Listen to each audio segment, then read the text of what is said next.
तो दोस्तों वेलकम है आप लोग का मेरी एक और बिल्कुल न्यू वीडियो में। तो दोस्तों आज की इस वीडियो के अंदर ना हम लोग मास्टर याओ लॉ के ऊपर बात करेंगे। तो दोस्तों इस वीडियो के अंदर ना हम लोग ये बात करेंगे आखिरकार मास्टर याओ लॉ दाऊदी पे जाते कैसे हैं, क्योंकि अगर आप लोग को नहीं पता जो मास्टर याओ लॉ है इनके पास दाऊदी ब्लड लाइन नहीं है। अभी भी बहुत से लोगों को यही लगता है मास्टर याओ लॉ के पास दाऊदी ब्लड लाइन है, मगर असल में ना मास्टर याओ लॉ के पास दाऊदी ब्लड लाइन है ही नहीं। अब बहुत से लोग ये भी कहेंगे कि यार ग्रेट रूलर के अंदर तो master Yao Lao heaven forbidding realm level पे है, और हेवन फॉर्बिंग रिलम लेवल पे तो वही बंदा आ सकता है जो ना कम से कम दाऊदी लेवल पे तो हो। तो दोस्तों मैं आप लोगों को यहाँ पे थोड़ा बहुत एक्सप्लेन कर देता हूँ मास्टर याओ लॉ के बारे में। इसके अलावा ना मास्टर याओ लॉ एक बहुत ही ज्यादा पावरफुल बंदे भी है, यहाँ तक कि मास्टर याओ लॉ का पूरा नाम ना दोक्यू कॉन्टिनेंट में फैला हुआ है और हर बंदा मास्टर याओ लॉ को जानता है। और इसके अलावा मास्टर याओ लॉ टायर 8 के अल्केमिस्ट है और वो ना टायर 9 तक की पिल को रिफाइन कर सकते हैं। तो दोस्तों जैसा कि आप लोगों को पता ही है मास्टर याओ लॉ ना एक एशियन क्लैन से आता है जिसका नाम है याओ क्लैन। तो दोस्तों ये जो एशियन क्लैन होते हैं ये बहुत ही ज्यादा पावरफुल होते हैं और आम लोगों फिर इनकी ब्लड लाइन बहुत ही ज्यादा स्ट्रॉन्ग होती है, मगर इसका ये मतलब नहीं है हर एशियन क्लैन के बंदे के पास ना दाऊदी ब्लड लाइन होगी।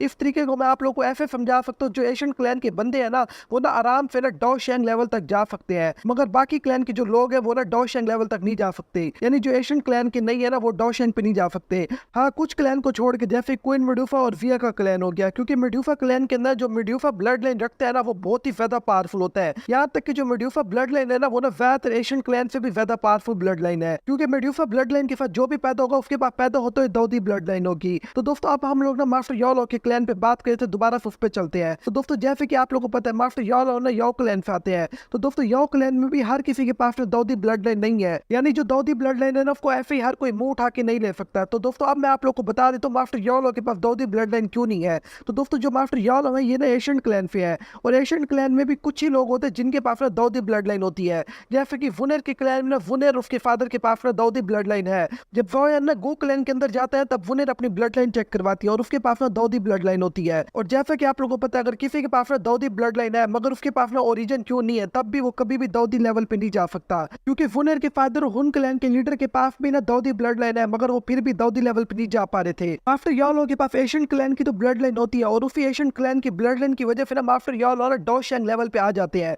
अगर मास्टर याओ लॉ के पास ना एशियन क्लैन की ब्लड लाइन ना होती ना तब मास्टर याओ लॉ कभी डॉ शैंग लेवल पे भी ना आ पाते, क्योंकि डॉ शैंग के ऊपर आने के लिए ना आपके पास ना कम से कम एक अच्छी ब्लड लाइन होना बहुत ही ज्यादा जरूरी है। और ज्यादातर जो अच्छी ब्लड लाइन है वो ना एशियन क्लैन वालों के पास ही है या फिर मैजिकल बीफ ट्राइब के पास है, यानी जो बीफ क्लैन है ना उनके पास होती है। और ये नहीं हर बीफ क्लैन के पास होती है, कुछ बीफ क्लैन के पास होती है। तो दोस्तों मास्टर याओ लॉ ना अपने एशियन क्लैन की जो ब्लड लाइन है ना उसकी हेल्प से डॉ शैंग लेवल पे तो चले जाते हैं, मगर आगे जाके ना जो मास्टर याओ लॉ है ना वो कभी भी दाऊदी पे ब्रेक नहीं कर पाएंगे, यानी दाऊदी लेवल कभी ले ही नहीं पाएंगे। इसके ना मास्टर याओ लॉ के पास दाऊदी ब्लड लाइन होना भी बहुत ही ज्यादा जरूरी है। अब यही आगे फिर मैं आप लोग को बताता हूँ आखिरकार ना मास्टर याओ लॉ ना दाऊदी लेवल पे जाते कैसे हैं। तो दोस्तों जैसा कि आप लोगों को पता ही है वो या ना दाऊदी बन जाता है, और वो या ना कोई छोटा मोटा दाऊदी भी नहीं बल्कि सबसे ज्यादा पावरफुल दाऊदी बनता है, यहाँ तक कि टूशी एशियन गोल्ड से भी ज्यादा पावरफुल दाऊदी बनता है। तो दोस्तों यहाँ पे ना मैंने नॉवल के अंदर एक जो चैप्टर है ना मैंने उसका थोड़ा बहुत ना आप लोगों ने सीन याद दिलवाता हूँ। जब वो या ना पाइथन क्लैन के अंदर जाता है तब पाइथन क्लैन के अंदर ना एक ना डॉ शैंग की 9 स्टार की वॉरियर का ना एक कॉफिन होता है,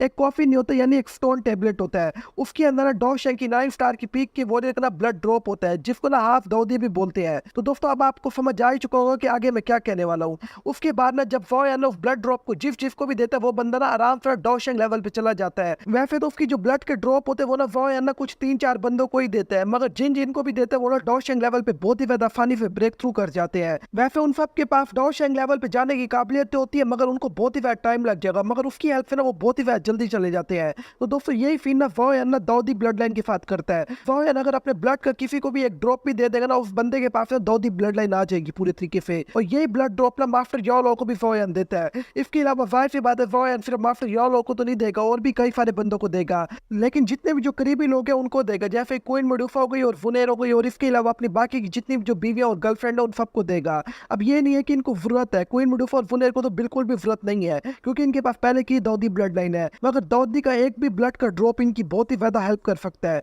यहाँ तक कि इनको डॉ शैंग की 9 स्टार की पीक पर भी पहुंचा सकता है। अगर ओरिजिन क्यों हो तो इनको दाऊदी लेवल पे ही पहुंचा सकता है, लेकिन उस वक्त ना ओरिजिन क्यों नहीं थी। और इसी तरीके फिर जो वोयन होगा वो ना अपना जो ब्लड का ड्रॉप होता है वो ना मास्टर याओ लॉ को भी देता है, जिसकी वजह से मास्टर याओ लॉ की बॉडी के अंदर दाऊदी ब्लड लाइन आ जाती है। अब जाहिर सी बात है जब दाऊदी ब्लड लाइन आ जाएगी तो एक ना एक दिन मास्टर याओ लॉ दाऊदी बन ही जाएंगे, क्योंकि जो वोयन होता है वो ना आगे जाके ओरिजिन क्यों को ले आता है। इसके अलावा ये नहीं कि वोयन यूनियन को नहीं देगा और बाकियों को भी नहीं देगा, बाकियों को भी अपने ब्लड का ड्रॉप देगा, क्योंकि बहुत से लोगों ने द ग्रेट रूलर के अंदर यूनियन को नहीं देखा और बाकी गर्लफ्रेंड्स को नहीं देखा, तो उनको लग रहा है कि वो है ही नहीं। तो दोस्तों जैसा कि मैंने आप लोगों को पहले ही बता दिया था, वोयान कभी ना तो है, इसका ये मतलब नहीं है वोयान लॉयल नहीं है। इस तरह वोयान की जितनी भी जो गर्लफ्रेंड है ना, वोयान उनको अपने साथ ही रखेगा, क्योंकि एंड में ना वोयान ना उन सब लड़कियों के पास जाता है जिनके साथ ना वोयान अपनी लाइफ को स्पेंड करना चाहता था। यहाँ तक कि उसी माउंटेन केव के अंदर वोयान एंड में यूनियन को भी बुलाता है, क्योंकि हेवनली लिफ्ट है ना, उसके अंदर ना इन सब का जिक्र हुआ है। यहाँ तक कि यूनियन का भी जिक्र है, और लिटिल फाइट डॉक्टर वोयान की बाकी गर्लफ्रेंड का भी जिक्र है। यहाँ तक कि याफी का भी हेवनली लिफ्ट के अंदर जिक्र है। इस वजह से दोस्तों मैं कह रहा हूँ कि द ग्रेट रूलर के अंदर हमें बफ नहीं दिखाया गया, लेकिन इसका ये मतलब नहीं है कि वो है ही नहीं, क्योंकि दोस्तों वो इतने ज्यादा अभी तक पावरफुल नहीं हुए होंगे, यानी उनकी जो कल्टीवेशन लेवल होगी वो कम ही होगी।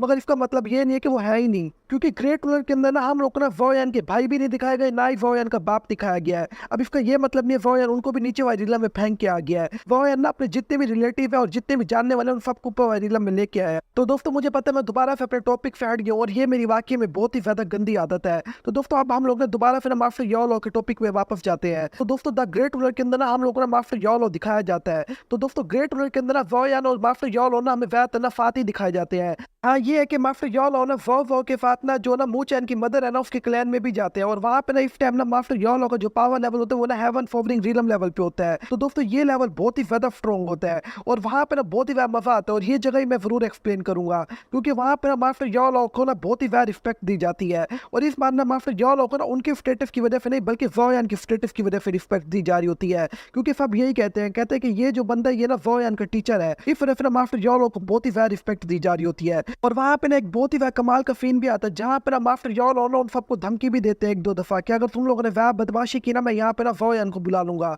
और यकीन मानो जब मैंने नॉवल के अंदर ये सीन पढ़ा था ना, मेरे तो रोनते खड़े हो गए थे, और बहुत ही ज्यादा मजा आया था ये सीन पढ़ के। इसके अलावा दोस्तों हम लोगों को ना ये जो ग्रेट रूलर है ना, इसके अंदर मास्टर योलो का जो पावर लेवल है इसके बारे में और भी बताया जाएगा। हाँ ये मैं आप लोग को पहले ही बता दूं, मास्टर योलो ना द ग्रेट रूलर लेवल पे नहीं जाते। ग्रेट रूलर लेवल तो बहुत ही ज्यादा दूर की बात है, यहाँ तक कि मास्टर योलो ना हाफ रूलर लेवल पे भी नहीं होते। तो दोस्तों ये सब कुछ ना हम लोग ना द ग्रेट रूलर सीरीज के अंदर ही देखने को मिलेगा। मैं कोशिश करूंगा कि आप लोग का ना उस वीडियो के अंदर ज्यादा सस्पेंस भी ना तोड़ूं। तो दोस्तों आज की वीडियो के अंदर आप लोग को बहुत ही ज्यादा अच्छे से पता चल ही गया होगा कि मास्टर योलो आखिरकार दाऊदी लेवल पे कैसे जाते हैं, क्योंकि बहुत से लोग बार बार यही सवाल कर रहे थे कि यार मास्टर योलो के पास दाऊदी ब्लड लाइन तो है ही नहीं, फिर ये दाऊदी लेवल पे जाते कैसे हैं। असल में मास्टर योलो ना वोयान के ना जो ब्लड ड्रॉप है ना उसकी हेल्प से दाऊदी लेवल पे जाते हैं। मुझे पता है बहुत से लोगों को अभी यकीन नहीं आएगा कि ऐसा कैसे हो सकता है, लेकिन दोस्तों यही सच्चाई बात है। एक वक्त था जब मास्टर योलो वोयान को सिखाते थे, आज वोयान की हेल्प से ही मास्टर योलो पावरफुल हो रहे हैं। अब इसका ये मतलब बिल्कुल ना समझ लेना इसके बाद ना वोयान ना मास्टर योलो की रिस्पेक्ट नहीं करता या फिर उनसे कोई मशवरा नहीं लेता। आज भी वोयान को ना अगर कोई बहुत ही बड़े बड़े फैसले करने हो ना, तब वो मास्टर योलो और क्वीन मेडुसा से जरूर मशवरा देता है। मैं इन दोनों की बात इसलिए करूँ क्योंकि क्वीन मेडुसा के पास बहुत ही ज्यादा एक्सपीरियंस है, यहाँ तक कि मास्टर योलो से भी ज्यादा एक्सपीरियंस है। इस वजह से ना हर मामले में ना वोयान क्वीन मेडुसा पे ही मशवरा जरूर लेता है। और आगे ना जब डोंगवा चलेगा ना, जब आप लोग डोंगवा चलते हुए देखेंगे, तब आप लोग नोटिस करेंगे वोयान ना बात बात पर क्वीन मेडुसा से हर बात पूछता है। और ये वोयान इसलिए कर रहा होता है क्योंकि क्वीन मेडुसा के पास ना एक्सपीरियंस बहुत ही ज्यादा होता है। अब मैं आप लोगों को यही बता दूं तो कैसे ग्रेट रूलर के एंडिंग में ना जो हम लोग को ना क्वीन मेडुसा की एज बताई जाती है वो ना 500 साल होती है,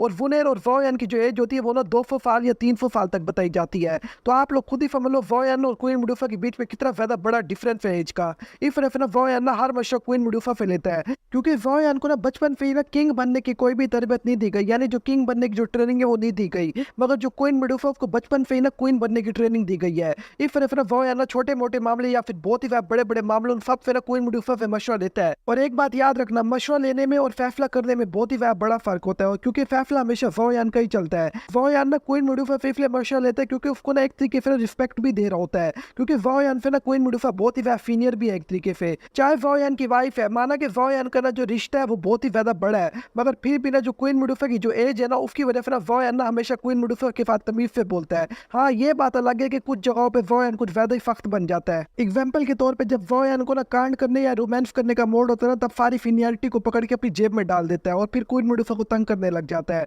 और वहां पे जो क्वीन मेडुसा होती है वो भी वोयान को कुछ ज्यादा तंग नहीं करती, क्योंकि द ग्रेट रूलर के अंदर तो क्वीन मेडुसा और भी बहुत ही ज्यादा अच्छी बन जाती है। वैसे तो ब्रिटिश एज के अंदर भी हम लोग को दिखाया जाता है जो क्वीन मेडुसा होती है वो अपना एटीट्यूड वह ना दबा देती है, और वोयान के साथ ना एक बिल्कुल अच्छी वाइफ बन के रहती है और एक अच्छी मदर बन के रहती है। और ग्रेट रूलर के अंदर भी क्वीन मेडुसा बिल्कुल ऐसी ही होती है। हाँ, ये है कि क्वीन मिडुफा का एटीट्यूड फिर भी नहीं जाता, वो अक्सर गुस्से में ही रहती है और हमेशा नाराज रहती है, क्योंकि ये सब कुछ भी वोयन खुद ही कहता है, क्योंकि वोयन ना क्वीन मिडुफा खुद कहता है कि मुझे तुम्हारा जो ओरिजिनल बिहेवियर है वही ज़्यादा अच्छा लगता है, इसलिए मैं नहीं चाहता कि तुम ना मेरी खातिर अपने आप को ना ज़्यादा बदलो। तो दोस्तों आज की इस वीडियो के अंदर मैंने क्वीन मिडुफा, मास्टर यालो, वोयन और क्वीन मिडुफा की और वुनर की एज से रिलेटेड आप लोग को बहुत ही ज़्यादा इन्फॉर्मेशन दे दिया है, और मास्टर यालो से रिलेटेड तो बहुत ही ज़्यादा इन्फॉर्मेशन दे दी कि वो कैसे आखिरकार दाऊदी बनते हैं। तो दोस्तों अगर आप लोग को ये वीडियो अच्छी लगी है तो जल्दी से इसको लाइक कर दो, और हाँ दोस्तों अगर आप लोग ऐसे और भी वीडियो देखना चाहते हो तो आप लोगों ने नीचे कमेंट कर सकते हो, और ये भी बताओ कि आप लोग किस टॉपिक के ऊपर वीडियो देखना चाहते हो।